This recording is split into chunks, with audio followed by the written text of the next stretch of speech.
আজকাল কাকে বিশ্বাস করবেন? দেখেন, এই যে ছোট ছেলে স্কুল থেকে এসে মা বলে দরজা খুললো, খোলার পর দেখে যে তার মা অন্য একজনের সাথে বেডে রয়েছে। তখন বলছে, মা এটা কে? উনি কে মা? আমি তো চিনতে পারতেছি না উনি কে। বলতেছে, বাবা এটা তো তোমার আঙ্কেল হয়, এটা খুব সুন্দর আঙ্কেল। বলছে, আমার আঙ্কেল, অথচ এর আগে আমি দেখিনি, আর তোমার বেডে কেন মা? তখন ছেলেটি চলে গেল ভাই মন খারাপ করে। তখন এই মহিলা তার ওই যে নাগরকে বলতেছে যে একটু থাকো, আমি ম্যানেজ করে আসতেছি বাবুকে। তারপর সে তো মাথায় হাত দিচ্ছে যে কি হয় আল্লাহ। তারপরে দেখেন পরবর্তীতে যে ডাইনিং রুমে তার বাচ্চাটি চলে গেল ভাই, গিয়ে মাথায় হাত দিয়ে চিন্তা করতেছে যে এগুলো কি দেখতেছি। তখন তার বাবা আবার লাঞ্চে চলে আসছে, বলতেছে, বাবু কি হয়েছে রনি? তখন তোমার মন কেন খারাপ? বলছে, বাবা একটা সমস্যা হয়েছে। বলছে, এই কি হয়েছে? বলছে, তোমার ছেলে চকলেট খাবে, চকলেট এনে দেয়নি, এই জন্য এই পরিস্থিতি। তো চকলেট দিব বাবা, এখন সমস্যা নেই, আসো তোমাকে চকলেট দিব।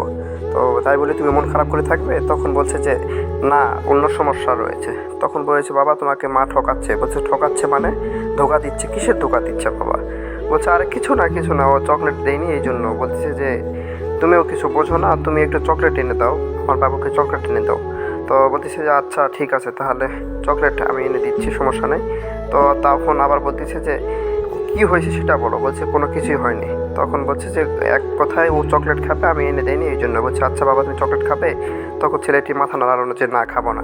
তো কি হয়েছে তুমি বলো, তোমার কেন মন খারাপ? তুমি তো আমাকে বলতে পারো বাবা মা তোমাকে ধোকা দিচ্ছে। তখন তো সে শিউরে উঠলো যে ধোকা দিচ্ছে মানে, বারবার বলছে কি হয়েছে। তখন বলছে, সত্যি করে বলো তো কি হয়েছে বাবা, তুমি কি দেখেছো? তখন আরে কিচ্ছু দেখেনি লক্ষ্মী বাবা, আমার কিছু দেখেনি। সে বলছে যে চকলেট খাবে, আমি দিইনি। তারাও তুমি ওকে হাত ছাড়ো, আমি তার থেকে শুনি কি হয়েছে সে বলুক।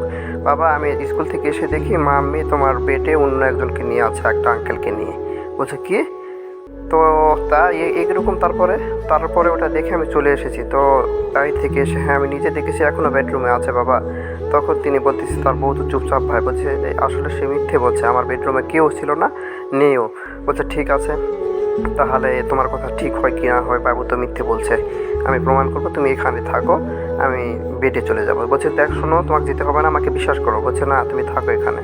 তখন স্বামী চলে গেল ভাই তার বেডে। দেখেন বেডে গিয়ে তার পরিস্থিতি দেখতেছে। দেখেন এই যে কিছুক্ষণ পর সে বলছে আল্লাহ কি হয় না হয়। দেখেন এই যে হাত ধরে টেনে নিয়ে এসেছে। দেখেন বলছে এই যে দেখো বেডে কেউ নেই, বাবু তো মিথ্যে বলছিল, এটা কি? বলছে আরে এটা কি, এটা তো চোর হতে পারে, আমি তো চিনতেছি না, এটা চোর, তুমি পুলিশ ডাকো, পুলিশকে ধরে দাও একে, এটা চোর, আমি চিনি না। বলছে আমি চোর না, দেখেন আমাকে ক্ষমা করবেন, আসলে আপনি যখন অফিসে যান তখন আপনার স্ত্রী আমাকে ডেকে নিয়ে এসে এই পরিস্থিতি আমার সাথে গল্প করে ভাই, আর উল্টো আমাকে চোর বলছে। এই মহিলা সব কিছু করতে পারবে, আসলে সে সংসারে মেয়ে নয় ভাই, আমি আছি, আমাকে ক্ষমা করে দেন। বলছে ঠিক আছে তুমি যা বলছো ঠিক আছে তো? বলছে হ্যাঁ, আপনাদের মধ্যে আর আমি থাকতেছি না, আমি চলে যাচ্ছি। বলছে আচ্ছা তুমি চলে যাও। তার পরবর্তীতে দেখেন ভাই তার স্ত্রী বলছে যে এগুলো কি, আমি কি দেখতেছি? আর বাবু তো মিথ্যে বলেনি, বলছে আমার ভুল হয়েছে, ক্ষমা করে দাও, আমি কখনো এগুলো করবো না। তখন সে বলছে তোমার ভুল হয়েছে, আমার বাবু তোমাকে চায় না, আমিও চাই না, ভিডিওটি শেয়ার করে দিবেন ভাই।